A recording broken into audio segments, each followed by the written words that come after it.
Professor G Balachandran. Professor Rayan Gurukkal, Shri MA. Baby, moderator Shri Thomas Isaac, Shrimati Mallika, പ്രിയമുള്ളവരെ,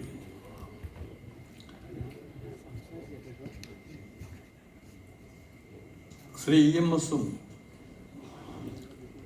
അദ്ദേഹത്തിൻ്റെ രാഷ്ട്രീയവും എഴുത്ത് ജീവിതവും ആ വിഷയം തിരഞ്ഞെടുത്ത് തന്നപ്പോൾ തന്നെ ഞാൻ അത്ഭുതം കൂറി. ശ്രീ എം.എ. ബേബി ഒന്ന് സൂചിപ്പിച്ചു, അദ്ദേഹത്തിൻ്റെ എഴുത്ത് ജീവിതവും രാഷ്ട്രീയവും സമരസപ്പെട്ടു തന്നെയാണ് പോയത്. ഞാൻ പുറകിൽ നിന്ന് തുടങ്ങട്ടെ.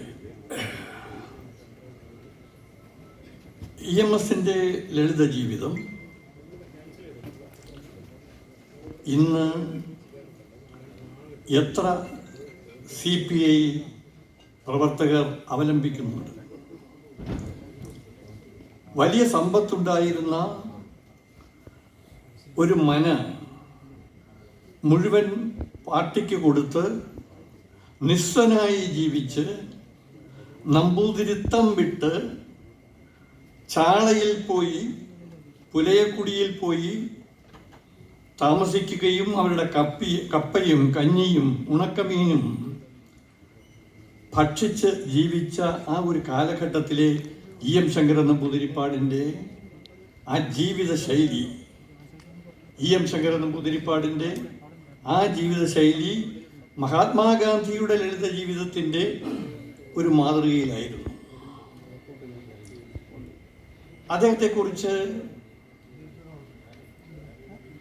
എതിരാളികൾക്കും അനുകൂലികൾക്കും ഒരുപോലെ എന്തൊക്കെയാണ് പറയാൻ കഴിയുന്നത്. ഞാൻ സജീവമായിരുന്നപ്പോൾ, കോൺഗ്രസിൽ സജീവമായിരുന്നപ്പോൾ അദ്ദേഹത്തെ എത്രയോ പ്രാവശ്യം എത്രയോ വേദികളിൽ എതിർത്തുകൊണ്ട് സംസാരിച്ചിട്ടുണ്ട്. പക്ഷെ ഇപ്പോൾ തിരിഞ്ഞു നോക്കുമ്പോൾ ആ EMSൻ്റെ ജീവിതത്തിൽ ഈ കേരളത്തിലുണ്ടാക്കിയ പരിവർത്തനത്തിൻ്റെ ദിശാബോധം ഒരു പ്രത്യേക മട്ടിൽ തന്നെ കാണേണ്ടതാണ്. അദ്ദേഹത്തിൻ്റെ ചരിത്രം, അദ്ദേഹത്തിൻ്റെ രാഷ്ട്രീയം, അദ്ദേഹത്തിൻ്റെ സാഹിത്യം, അദ്ദേഹത്തിൻ്റെ ജീവിത ശൈലി, ഇതൊക്കെ ഒരു പ്രത്യേക മട്ടിലുള്ളതാണ്. എന്ന് മാത്രമല്ല, കമ്മ്യൂണിസ്റ്റ് പ്രസ്ഥാനം പലപ്പോഴും പ്രശ്നാധിഷ്ഠിതമായ സന്ദർഭങ്ങളിൽ അന്താളിച്ച് നിൽക്കുമ്പോൾ അവർക്കൊക്കെ ഒരു പുതു വെളിച്ചം കൊടുക്കുന്ന, ഒരു കൈത്താങ്ങ് കൊടുക്കുന്ന ആശയത്തിൻ്റെ പ്രകാശനം അദ്ദേഹത്തിന് സ്വതസിദ്ധമായിരുന്നു. എന്തിന് ഇന്ത്യ ചൈനയിൽ നിന്ന് ആക്രമണം ഉണ്ടായപ്പോൾ അദ്ദേഹത്തിൻ്റെ ഭാഷ്യം ഇന്ത്യയുടേതെന്നും ചൈന ചൈനയുടേതെന്നും പറയുന്ന തർക്കവിഷയം, ആ തർക്കവിഷയം എങ്ങനെ എന്നൊക്കെ ചിന്തിക്കുകയും ചർച്ച ചെയ്യപ്പെടുകയും ചെയ്യണം എന്ന് പറയുന്ന സന്ദർഭത്തിൽ കമ്മ്യൂണിസ്റ്റുകാർക്ക് ഒരു മറുപടി പറയാനും കോൺഗ്രസ്സുകാർക്ക് ഒന്ന് വിമർശിക്കാനുമുള്ള സന്ദർഭങ്ങൾ ഒരുക്കി. പിന്നെ സാഹിത്യത്തിലേക്ക് കടന്നാൽ രാഷ്ട്രീയ ജീവിതത്തെക്കുറിച്ച് ശ്രീ എം.എ. ബേബിയും ശ്രീ തോമസ് ഐസക്കും വളരെ വിശദമായി പറഞ്ഞു. സാഹിത്യ ജീവിതത്തിലേക്ക് കടന്നാലോ അദ്ദേഹം കുമാരനാശാനെ വിമർശിച്ചു. കുമാരനാശാന്റെ ഒരു വാക്കാണ് എടുത്ത് ARനെ കുറിച്ച് പറഞ്ഞ ഒരു വാക്കാണ് EMSനെ കുറിച്ചും പറയാവുന്നത്. അദ്ദേഹത്തിൻ്റെ പ്രതിഭാവിലാസത്തിൻ്റെ നടുവിൽ കുമാരനാശാൻ ഇവിടെ ഒരു നവലോകം സാഹിത്യത്തിൽ സൃഷ്ടിച്ചു. ആ കുമാരനാശാൻ പട്ടും വളയും സ്വീകരിച്ചത് ബ്രിട്ടീഷ് രാജകുമാരൻ്റെ കയ്യിൽ നിന്നാണ്, അത് ശരിയല്ല എന്ന് തീർത്തു പറയാൻ കഴിഞ്ഞ ഒരു പ്രത്യേക ചർച്ച മനീഷി അദ്ദേഹത്തിൻ്റെ പ്രബുദ്ധതയുടെ ഭാഗമായിരുന്നു. പിന്നൊന്ന്, കാലം മാറിയില്ലേ, ജനങ്ങൾ മാറിയില്ലേ, അന്തരീക്ഷം മാറിയില്ലേ? ഇന്ന് 135 കോടി ജനതയുള്ള ഇന്ത്യയിൽ ജാതി, മതം, രാഷ്ട്രീയം, കോർപ്പറേറ്റുകളുടെ അധീശത്വം ഇതൊക്കെ മേൽക്കോയ്മ നടത്തുമ്പോൾ കേരളത്തിൽ ഞാനൊരു കാര്യം അടിവരയിട്ട് പറയുന്നു, കോൺഗ്രസ്സുകാരായാലും കമ്മ്യൂണിസ്റ്റുകാരായാലും EMSന്റെ ഒരു ലാളിത്യം സ്വീകരിക്കണം. ഇന്നുള്ള രാഷ്ട്രീയക്കാരുടെ സ്വത്തുക്കൾ പരിശോധിക്കൂ, കോൺഗ്രസ്സുകാരുടെയും കമ്മ്യൂണിസ്റ്റുകാരുടെയും. ഈ സ്വത്തുക്കളുടെ ബാഹുല്യം എത്ര വലുതാണ്. അപ്പോൾ രാഷ്ട്രീയത്തിലും ജീവിതത്തിലും ഉണ്ടായ രാഷ്ട്രീയക്കാരുടെ അപജയം ഒന്ന് മാറ്റിയെടുക്കാൻ EM ശങ്കരൻ നമ്പൂതിരിപ്പാട് ഒരു വഴിവിളക്കായി നിൽക്കുന്നു എന്നത് നിസ്സാര കാര്യമല്ല. ജാതിയും മതവും പറയുമ്പോൾ ശ്രീ MA BB പറഞ്ഞതുപോലെ ഭക്ഷണത്തിൽ വരെ ആളുകൾ ജനങ്ങൾക്കെതിരെ, ആശയത്തിനെതിരെ തിരിയുന്ന ഒരു സന്ദർഭം. യൂത്ത് ഫെസ്റ്റിവൽ എത്രയോ മനോഹരമായി കോഴിക്കോട് നടത്തി. അതിൻ്റെ അവസാനം ഒരു കല്ലുകടി, നോൺ വെജ് ആഹാരം കൊടുക്കണം. ഞാൻ ശക്തമായി പറയുന്നു, സസ്യാഹാരമേ കൊടുക്കാവൂ. കാരണം വിവിധ ജാതിയിൽപ്പെട്ട, മതത്തിൽപ്പെട്ട ആളുകൾ വരുമ്പോൾ കോഴി കൊടുക്കുന്നു. അത് ഹലാൽ കോഴി വേണമോ, പോത്ത് വേണമോ, കാള വേണമോ എന്നതിനെ കുറിച്ചൊക്കെയുള്ള ചർച്ചകൾ വരുമ്പോൾ എത്ര വിഷമ പ്രതിസന്ധിയിലാണ് വന്നെത്തി നിൽക്കുന്നത്. പിന്നെ എന്തിനേയും വക്രീകരിക്കുന്ന ഒരു സ്വഭാവ വിശേഷം പത്രങ്ങൾക്കും മീഡിയകൾക്കും ഉണ്ട് എന്ന കാര്യത്തിൽ എതിർപ്പില്ല. പിന്നെ ഇന്ദിരാഗാന്ധിയുടെ അടിയന്തരാവസ്ഥ കാലത്ത് ഒരുപാട് അക്രമങ്ങൾ നടന്നു. പക്ഷേ ആ അടിയന്തരാവസ്ഥയുടെ വെളിച്ചത്തിൽ കേരളത്തിലുണ്ടായ തെരഞ്ഞെടുപ്പിൽ കോൺഗ്രസ് മുന്നണിക്കാണ് നേട്ടമുണ്ടായത്. അപ്പോൾ ഭരണചക്രത്തിൽ ഒരു പ്രത്യേക സിദ്ധി വിശേഷത്തോടു കൂടി പ്രവർത്തിക്കുകയാണെങ്കിൽ മാറ്റങ്ങൾ ഉണ്ടാക്കാം. പിന്നെ ജനങ്ങൾ ചഞ്ചലചിത്തരാണ്, പെട്ടെന്ന് മാറും, അവരുടെ മനസ്സ് പെട്ടെന്ന് മാറും, പെട്ടെന്ന് മറവിയുള്ളവരാണ്. ചിലപ്പോൾ പറയത്തില്ലേ പൊതിയനം കഴുതയാണെന്ന്. അങ്ങനെയൊക്കെ പറയുന്ന കാലഘട്ടത്തിൽ ഈ രാഷ്ട്രീയ കാലാവസ്ഥയിൽ കോൺഗ്രസ് സ്വീകരിച്ച നിലപാടുകളിൽ എത്ര വൈരുദ്ധ്യങ്ങളുണ്ട്.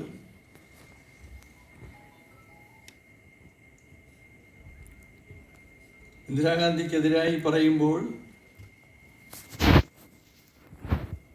EMS അതിനെ ഇന്ദിരാഗാന്ധിയെ സാധൂകരിച്ചുകൊണ്ട് സംസാരിക്കുമ്പോൾ ചിക്കമംഗളൂരിൽ സീറ്റ് കൊടുത്തതിനെ ചൊല്ലി AK ആന്റണി എതിർത്തയാണ്.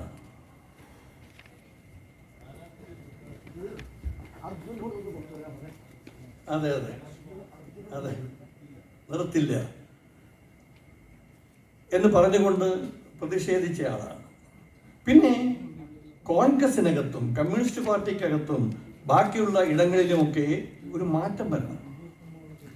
കൂലിക്കൂടുതലിനു വേണ്ടിയുള്ള സമരം അനാവശ്യമായ അക്രമങ്ങളിലേക്ക് പോകുന്നു. വോട്ട് സമ്പ്രദായം അക്കങ്ങളിൽ മാറി നിൽക്കുന്നു. എത്ര വോട്ട് കിട്ടി, ആ വോട്ട് എങ്ങനെയാണ് സ്വീകരിക്കേണ്ടത് എന്നതിനൊക്കെ ചൊല്ലിയുള്ള തർക്കങ്ങളും വിതർക്കങ്ങളും നടന്നുകൊണ്ടിരിക്കുകയാണ്. പിന്നെ 2020 ആം ആദ്മി പാർട്ടി ഇവരൊക്കെ പുതിയ മുഖത്തോടു കൂടി വരുന്നു. ഡൽഹി മാത്രമല്ല പഞ്ചാബിലും അധികാരത്തിലേക്ക് വരാൻ ആം ആദ്മി പാർട്ടിക്ക് കഴിഞ്ഞു. ഞാൻ ഡൽഹി പോയപ്പോൾ ഒരു മനുഷ്യനുമില്ലാത്ത ആം ആദ്മി പാർട്ടിയുടെ അന്നത്തെ സാധാരണ പ്രവർത്തകർ ചൂല് അവരുടെ ചിഹ്നമാക്കി റോഡ് തൂത്തുകൊണ്ടാണ് ജനങ്ങൾക്കിടയിലേക്ക് പോയത്. പാവങ്ങളുടെ കാര്യം പറയുമ്പോൾ പാവങ്ങൾക്ക് വേണ്ടി നിലകൊള്ളാൻ കഴിയുന്ന ഒരു രാഷ്ട്രീയ പ്രസ്ഥാനമുണ്ടാവണം. ദളിതരുടെ കാര്യം, ആദിവാസികളുടെ കാര്യം, ഗ്രാമീണ മേഖലയിലുള്ളവരുടെ കാര്യം, അവരുടെ ജീവിതം, കുട്ടികളുടെ വിദ്യാഭ്യാസം, അവരുടെ സദാചാരം, അവരുടെ മേൽ മദ്യം കൊടുത്ത് അവരെ സ്വാധീനിക്കുന്ന സമ്പ്രദായമൊക്കെ വന്നുകൊണ്ടിരിക്കുന്ന ഒരു കാലഘട്ടത്തിൽ അതിനെതിരായി ഒരു സമൂല പരിവർത്തനത്തിന് ഉതകുന്ന ഒരാഹ്വാനമോ ഒരു പരിരക്ഷയോ കൊടുക്കേണ്ടതാണ്. ശാസ്ത്രം എത്രയോ പുരോഗതി പ്രാപിച്ചു. ഇപ്പോഴും കോർപ്പറേറ്റ് മാനേജ്മെൻറ്റുകളുടെ ഹസ്തങ്ങൾക്കകത്ത് ഞെരിഞ്ഞമരുകയാണ് നമ്മുടെ സാമ്പത്തിക സ്ഥിതിയും നമ്മുടെ ജനങ്ങളും. ഇതിനെ എതിർക്കാനോ ഇതിനൊരു പുതിയ ഭാഷ്യം കൊടുക്കാനോ കഴിയുന്നില്ല. അഴിമതി, സ്വജനപക്ഷപാതം, ഇവ കാര്യങ്ങൾ ഒക്കെ ഇവിടെ കുലം കുത്തി ഒഴുകുകയാണ്. ഇതിനൊരു മാറ്റമുണ്ടാക്കാൻ കഴിയുന്ന തരത്തിലേക്ക് കാര്യങ്ങൾ പോകണം. പിന്നെ രാഷ്ട്രീയത്തെക്കുറിച്ച് പറയുമ്പോൾ ഇപ്പോൾ ഇവിടെ പറഞ്ഞ കാര്യങ്ങളിൽ നിന്ന് അതീതമായി ഞാൻ ഒന്നും കടക്കുന്നില്ല. പക്ഷേ EMSന്റെ ഒരു സന്ദർഭം ഞാൻ ആലോചിക്കുകയാണ്. 57-ൽ സത്യപ്രതിജ്ഞ ചെയ്യാൻ പോകുന്നതിന് മുമ്പ് പുന്നപ്പുറ വയലാർ രക്തസാക്ഷി മണ്ഡപത്തിൽ പുഷ്പാർച്ചന നടത്തുന്നതിന് പോകുമ്പോൾ EMSന്റെ ഉടുപ്പ് ഇസ്തിരിയിട്ടതായിരുന്നില്ല കൊടുത്തത്, കീശ കീറിയിരുന്നു. ഇതൊക്കെ കണ്ടൊരു സഖാവ് പറഞ്ഞു, എന്തോന്നാ സഖാവ് ഇത്, ഒരു നല്ല കാര്യത്തിന് പോവുകയല്ലേ എന്ന് പറഞ്ഞുകൊണ്ട് അദ്ദേഹത്തിന്റെ ഉടുപ്പൂരി കൊടുത്ത് അത് ഇട്ടുകൊണ്ടുപോയതാണ് EM ശങ്കരൻ നമ്പൂതിരിപ്പാടിന്റെ ലാളിത്യം എന്ന് പറയുന്നത്.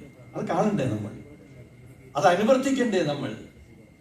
അതിനനുസൃതമായി മുന്നോട്ട് പോകുമ്പോൾ അദ്ദേഹം എഴുതിയ പുസ്തകങ്ങൾ, എഴുത്ത് ജീവിതത്തെക്കുറിച്ച് പറയുമ്പോൾ 77 മലയാള പുസ്തകങ്ങൾ എഴുതി, 20 ഇംഗ്ലീഷ് പുസ്തകങ്ങൾ എഴുതി. എങ്ങനെയാണ് അദ്ദേഹത്തിന് ഇത്രയും പുസ്തകങ്ങൾ എഴുതാൻ കഴിയുന്നത്? അദ്ദേഹത്തിൻ്റെ എഴുത്താവട്ടെ, അദ്ദേഹത്തിൻ്റെ പ്രസംഗമാവട്ടെ, അതിനേക്കാൾ അധികമായി അദ്ദേഹത്തിൻ്റെ കമൻ്റ് ആവട്ടെ, എപ്പോഴും ഒരു പ്രത്യേക ആമുഖമില്ലാതെ തന്നെ ജനഹൃദയങ്ങളിൽ പതിഞ്ഞു നിൽക്കുകയാണ്. 57-ൽ അധികാരത്തിൽ വന്ന ജനാധിപത്യത്തിലൂടെ തെരഞ്ഞെടുപ്പിലൂടെ അധികാരത്തിൽ വന്ന സർക്കാരിനെ മാറ്റിമറിച്ചു. ഈ രാജ്യത്തിൻ്റെ ഏത് ഭാഗത്ത് പോയാലും നിങ്ങൾ എവിടെ നിന്നാണ് വരുന്നത് എന്ന് ഞങ്ങളോട് ചോദിച്ചാൽ ഞാൻ പറയും കേരളത്തിൽ നിന്നാണ്. ഓ, EMSന്റെ നാട്ടിൽ നിന്ന്. കാരണം EMS അത്ര സുപരിചിതനാണ് ലോകത്താകെ. കാരണം ആദ്യത്തെ കമ്മ്യൂണിസ്റ്റ് സർക്കാർ കേരളത്തിൽ അധികാരത്തിൽ വന്നു എന്നത് മാത്രമല്ല, കേരളത്തിലെ ആദ്യത്തെ മുഖ്യമന്ത്രി എന്ന നിലയിലും അദ്ദേഹം പ്രകീർത്തിതനാണ്. ആ ഒരു രാഷ്ട്രീയ കാലാവസ്ഥയിൽ അദ്ദേഹത്തെക്കുറിച്ച് ആലോചിക്കുമ്പോൾ അദ്ദേഹം കൈവയ്ക്കാത്ത മേഖലയില്ല. ആദ്യമൊക്കെ സംസ്കൃതം പഠിക്കാനാണ് പോയത്, ഓത്ത് പഠിക്കാനാണ് പോയത്. ആദ്യം അത് കഴിഞ്ഞിട്ട് യോഗക്ഷേമ സഭയിൽ അദ്ദേഹം പ്രവർത്തിക്കുകയുണ്ടായി. 17-ാം വയസ്സിലാണ് അദ്ദേഹം ഒരു ലേഖനം എഴുതി പാശുപതം എന്ന പത്രത്തിൽ പ്രസിദ്ധീകരിച്ചത്. അന്ന് മുതൽ 17-ാം വയസ്സ് മുതൽ 89-ാം വയസ്സ് വരെ അദ്ദേഹം അക്ഷീണമായി എഴുതിക്കൊണ്ടിരുന്നു, പ്രസംഗിച്ചുകൊണ്ടിരുന്നു, പ്രവർത്തിച്ചുകൊണ്ടിരുന്നു. അവസാനം അദ്ദേഹത്തിൻ്റെ ലേഖനം തീർക്കുന്നത് മരണത്തിന് തൊട്ട് മുമ്പ് ദേശാഭിമാനിയിലേക്ക് എഴുതിയ ഒരു ലേഖനത്തോടു കൂടിയാണ് അദ്ദേഹത്തിൻ്റെ മരണം സംഭവിക്കുമ്പോൾ നിർത്തുന്നത്. അപ്പോൾ ഈ ഒരു പ്രത്യേകമായ വൈവിധ്യത്തിൻ്റെ നടുവിൽ അദ്ദേഹം ജീവിക്കുമ്പോൾ തന്നെ സാഹിത്യത്തിൽ അദ്ദേഹത്തിൻ്റെ നിലപാട് എന്തായിരുന്നു എന്ന് ചോദിക്കുമ്പോൾ എനിക്ക് പല ഘട്ടങ്ങളിലും അദ്ദേഹത്തിൻ്റെ നിലപാട് ശരിയായിരുന്നില്ല എന്ന അഭിപ്രായക്കാരനാണ് ഞാൻ. അദ്ദേഹം ആശാനെ വിമർശിച്ചു, കേസരിയെ വിമർശിച്ചു, അതിനേക്കാൾ അധികമായി ജീവസാഹിത്യം ഉണ്ടാക്കി, അത് കഴിഞ്ഞ് പുരോഗമന സാഹിത്യം ഉണ്ടാക്കി. സാഹിത്യം കലയ്ക്ക് വേണ്ടിയല്ല, കല ജീവിതത്തിനു വേണ്ടിയാണ് എന്ന് അദ്ദേഹം വാദിക്കുകയുണ്ടായി. അന്നൊക്കെ അദ്ദേഹം വിളിച്ചു വരുത്തിയ എതിർപ്പുകൾ സ്വാഭാവികമായും മനഃപൂർവമാണ് എന്നാണ് എൻ്റെ അഭിപ്രായം. കാരണം തൻ്റെ രാഷ്ട്രീയ പ്രസ്ഥാനത്തിൽ ആളുകൾ അമ്പരന്ന് നിൽക്കുന്ന സന്ദർഭത്തിൽ അവർക്ക് പറയാൻ, അവർക്ക് വിശദീകരിക്കാൻ, അവർക്ക് പ്രസംഗിക്കാനുള്ള ഏറ്റവും വലിയ ആയുധം കൊടുക്കാൻ അദ്ദേഹം എപ്പോഴും സജ്ജനായിരുന്നു. പിന്നൊന്ന് ഗാന്ധിയെക്കുറിച്ച് എഴുതി, നെഹ്റുവിനെ കുറിച്ച് എഴുതി. ഗാന്ധി യാഥാസ്ഥിതികനായ ഫണ്ടമെന്റലിസ്റ്റ് ആണ് എന്ന് പറയുമ്പോൾ തന്നെ അദ്ദേഹം മഹാത്മാവാണ് എന്നും പറയുന്നുണ്ട്.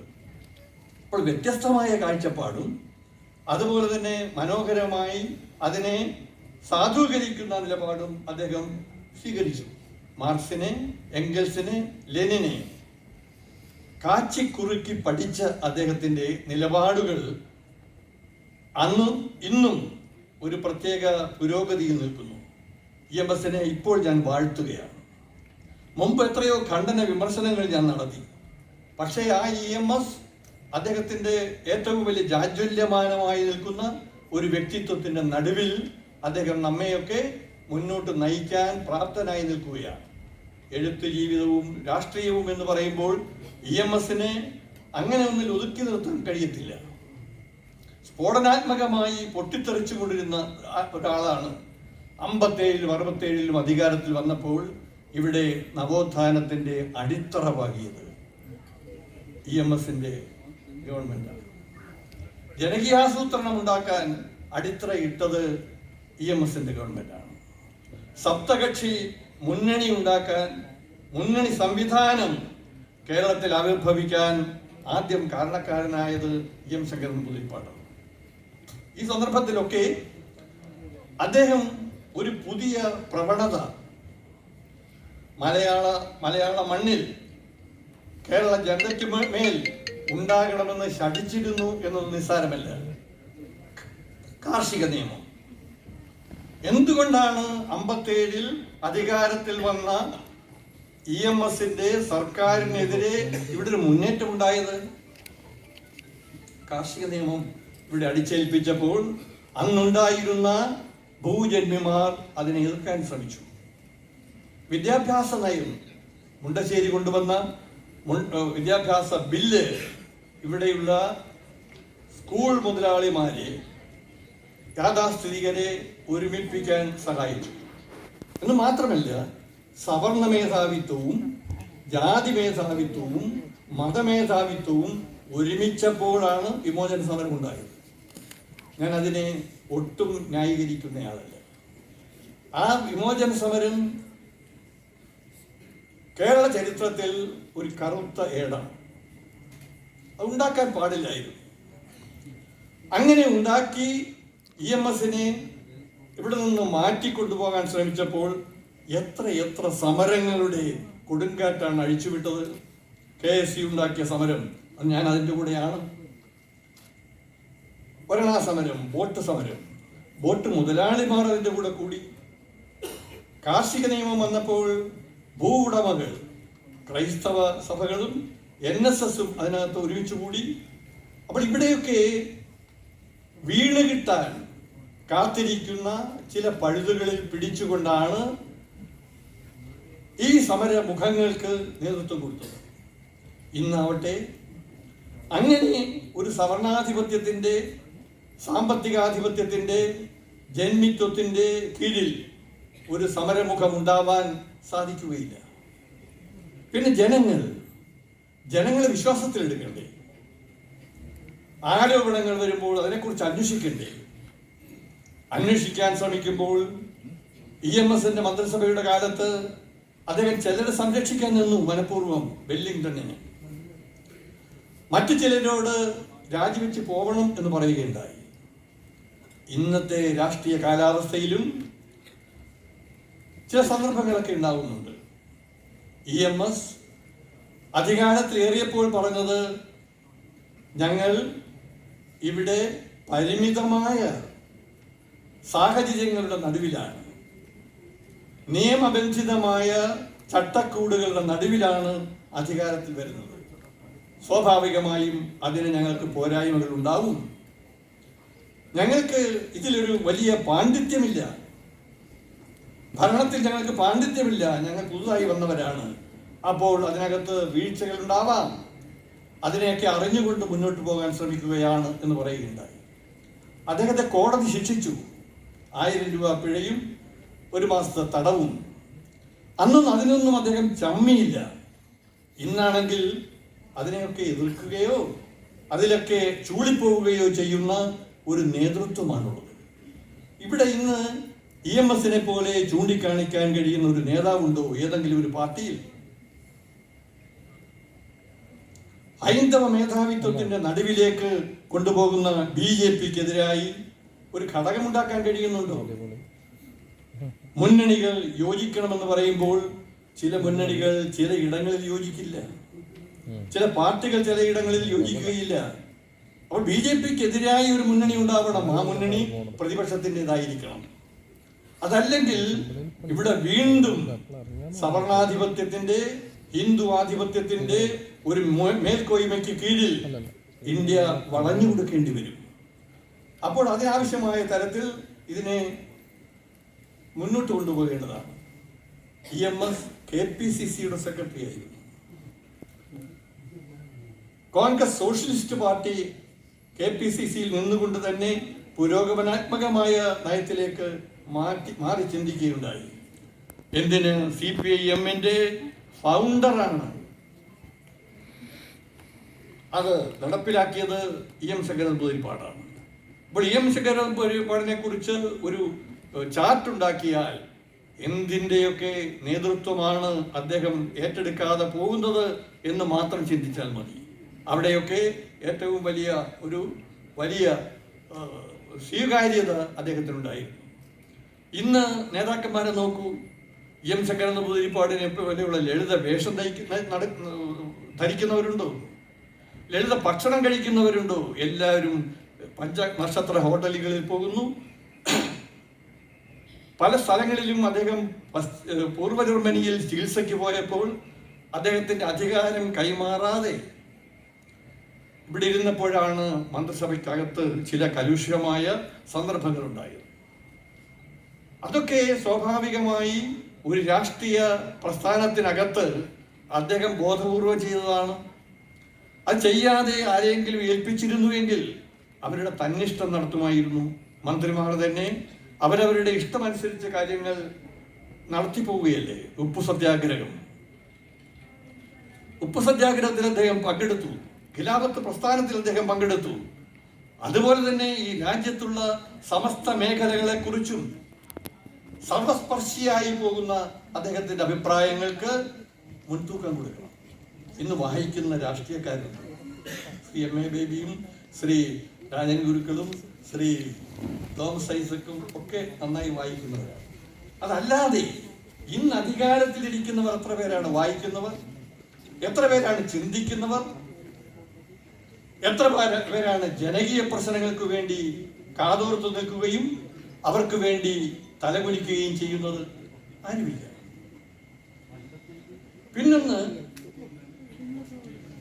സംസ്ഥാനങ്ങളിൽ ഇന്നുള്ള നിലപാടുകൾ വ്യത്യസ്തമാണ്. ഭാഷയുടെ പേരിൽ, ഭക്ഷണത്തിന്റെ പേരിൽ, നരഹത്യയുടെ പേരിൽ, മാംസഭോജനത്തിന്റെ പേരിൽ, ദളിതൻ അമ്പലത്തിൽ കയറുന്നതിനെതിരായി ഒക്കെ നടക്കുന്ന ഈ രാജ്യത്തിലെ വ്യാപകമായ കൊള്ളരുതായ്മകൾക്കെതിരെ ഒരു പുതിയ മുദ്രാവാക്യം ഉണ്ടാക്കാൻ ഒരു പുതിയ തരത്തിൽ മുന്നോട്ട് പോകാൻ കഴിയണ്ടേ? EM ശങ്കരൻ നമ്പൂതിരിപ്പാട് ഉണ്ടായിരുന്നപ്പോൾ അദ്ദേഹം വിതച്ച കമ്മ്യൂണിസത്തിന്റെ വിത്ത് എല്ലായിടത്തും ബാധിച്ചു, എല്ലായിടത്തും പടർന്നു. എല്ലാ സംസ്ഥാനങ്ങളിലേക്കും അതിൻ്റെ പുതിയ വെള്ളി വെളിച്ചമുണ്ടായി. പക്ഷെ ഇന്ന് മറ്റു സംസ്ഥാനങ്ങളിൽ നിന്നൊക്കെ കമ്മ്യൂണിസ്റ്റ് പ്രസ്ഥാനം പുറന്തള്ളപ്പെടുന്നു. കാരണം ജനങ്ങൾക്ക് മനസ്സിലാവുന്നില്ല. EMSന് മനസ്സിലാവുന്നില്ല, മാർക്സിന് മനസ്സിലാവുന്നില്ല, എംഗൽസിന് മനസ്സിലാവുന്നില്ല, ലെനിന് മനസ്സിലാവുന്നില്ല. അപ്പൊ കമ്മ്യൂണിസ്റ്റ് പ്രസ്ഥാനത്തിനകത്ത് തന്നെ ഒരു പുതിയ വെളിച്ചം തരുന്ന തരത്തിൽ EMSന്റെ ദർശന വിശേഷത്തിന് ഒരു മാതൃകയും ഒരു വ്യാഖ്യാനവും ഒരു ഭാഷ്യവും ഉണ്ടാക്കണം എന്നാണ് എൻ്റെ അഭിപ്രായം. ഞാൻ കൂടുതൽ വിശദീകരിക്കുന്നില്ല. ഇത്രയും പറഞ്ഞുകൊണ്ട് എൻ്റെ വാക്കുകൾ ഞാൻ അവസാനിപ്പിക്കുകയാണ്. നമസ്കാരം.